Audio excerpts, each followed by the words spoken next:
എന്താ പറയാ, ഇത് ഇളകിയാൽ നമ്മൾ എന്താ അങ്ങോട്ട് കൊല്ലും, അത്രേ ഉണ്ടാവുള്ളൂ. അതിന് ഇളക്കി വിടാൻ നിൽക്കണ്ടാ.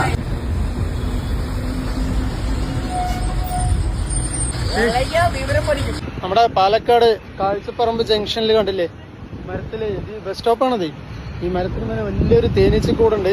പ്രധാനപ്പെട്ട ഒരു ജംഗ്ഷനാണ്, കണ്ടില്ലേ, നമ്മുടെ ഹൈവേ ആണ്. തൊട്ടന്നെ അപ്പുറത്ത് മാളുണ്ട്, ലുലു മാളുണ്ട്. ഇതപ്പം മുതലേ ചേട്ടാ ഇത് എവിടെ ഉണ്ടായത്? ഒരാഴ്ച ഇന്നലെ കൂടുതലായിട്ട് ഉണ്ടായിരുന്നത്.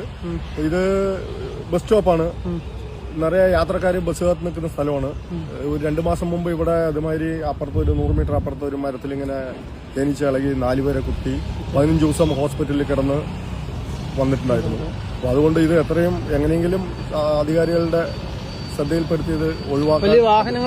വാഹനങ്ങൾ തട്ടിക്കഴിഞ്ഞാൽ ഭയങ്കര ബുദ്ധിമുട്ടാണ്. ഇതിപ്പോ ഞങ്ങളുള്ളത് കൊണ്ട് വണ്ടിക്കാരോട് പറയും, മാറിപ്പോകാൻ പറയും. അപ്പൊ അവര് മാറ്റിയെടുത്ത് പോകും.